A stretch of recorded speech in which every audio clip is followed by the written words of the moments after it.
আসসালামু আলাইকুম প্রিয় দর্শক। আজ আপনাদেরকে দেখাবো আমার বাগানের ভিতরে একটি ঔষধি গাছ, যে গাছটি আপনারা সবাই চিনেন। গাছটির নাম পাথরচুনা অথবা পাথরকুচি পাতা। বৃষ্টি হচ্ছে, প্রচণ্ড বৃষ্টি, তার মধ্যেও কিন্তু আমি ভিডিওটা করতেছি। সিগন্যাল চলতেছে, প্রচণ্ড বৃষ্টি হচ্ছে। এই যে আপনাদেরকে নিয়ে আসলাম পাথরকুচি পাতার কাছে। দেখুন, সুন্দর, খুব বড় বড় পাতা। আসলে এটা কিন্তু আপনার একটি ঔষধি গাছ।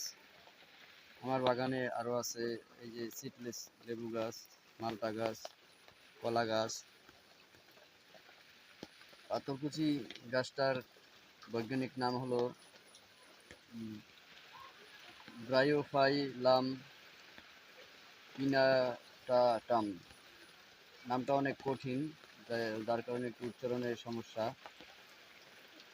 তো যাই হোক ভাই, এই পাথরকুচি গাছ সাধারণত 1 থেকে 2 ফুট লম্বা হয়। এর বংশবিস্তার হয় পাতা থেকেই। পাতার কিনারে খাসকাটা দাগ আছে, সেই দাগ থেকেই কিন্তু হয়। এটি মোটা এবং মাংসস্থল এবং পানি ধারণক্ষম। পাতার কিনারায় যে গাছ হয় কিনারা দিয়ে, তা কিন্তু মাটিতে ফেলে রাখলেই হয়।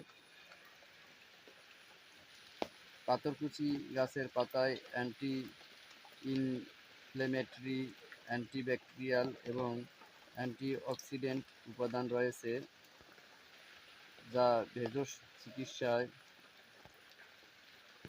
গুরুত্বপূর্ণ করে তোলে।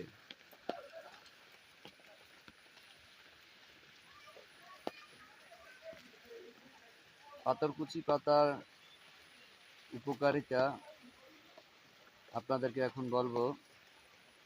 বিশেষ করে কিডনি ও মূত্রাশয়ের সমস্যা নিরসনে, অ্যান্টি ইনফ্লেমেটরি বৈশিষ্ট্য, গ্যাস্ট্রিক ও পেটের সমস্যা, রক্তচাপ নিয়ন্ত্রণে, ঘা ক্ষত নিরাময়ে, ডায়াবেটিক নিয়ন্ত্রণে, শ্বাসকষ্ট এবং ঠান্ডা সমস্যা দূরীকরণে এবং লিভার ও হজম ক্রিয়া কার্যক্রমে। বিশেষ করে আরও একটা কাজ আছে, রক্ত